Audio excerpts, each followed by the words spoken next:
Border Gavaskar ট্রফির প্রথম দিনে ভারত যখন প্রথম ইনিংসে 150 রান করে তখন মনে হচ্ছিল অস্ট্রেলিয়া খুব সহজেই এই ম্যাচটা জিতে যাবে, কিন্তু না, আমাদের বোলাররা কিন্তু এই ম্যাচে আমাদেরকে কামব্যাক করিয়েছে। জাসপ্রীত বুমরাহ, মোহাম্মদ সিরাজ আর হার্ষিত রানা দুর্দান্ত বল করেছে। মানে তারা প্রমাণ করে দিয়েছে যে ভারতের পেস অ্যাটাককে কেন বিশ্বের সেরা পেস অ্যাটাক বলা বলা হয়। দুর্দান্ত। আর এই টিমে যদি মোহাম্মদ শামি থাকতো আরো বেশি ভালো হতো।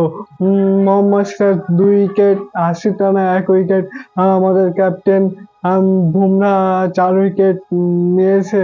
মানে দুর্দান্ত বল করেছে বুমরাহ। 4 উইকেটের ভিতর সব থেকে সেরা হচ্ছে স্মিথের প্রথম বলে এলবিডব্লিউ, ওটা সত্যিই সেরা লেগেছে।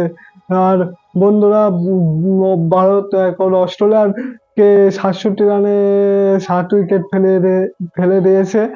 আর আশা করব কালকে যখন প্রথম সেশনের মধ্যে তাদেরকে অল আউট করবে আর অনেক 50-60 রানের একটা লিড হয়তো পেয়ে যাবে ইন্ডিয়া। আর কে এল রাহুলের ওটা কি আউট? আমার তো মনে হয় না যে ওটা আউট, কারণ আম্পায়ার পিছন দিক থেকে দেখেছে, আম্পায়ারকে কিন্তু সামনের দিকে দেখানো হয়নি। সামনের দিকে দেখালে হয়তো ওইটা নট আউট হয়ে যেত।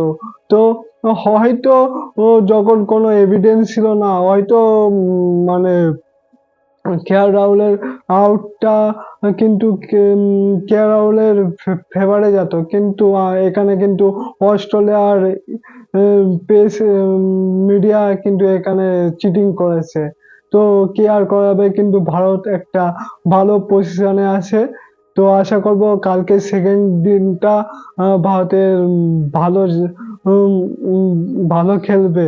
তো এই ধরনের বর্ড গাভাস্কার ট্রফির বিভিন্ন আপডেট পেতে আমার চ্যানেলটাকে সাবস্ক্রাইব করে দিও, আর ফেসবুকে দেখে থাকলে ফলো করে দিও।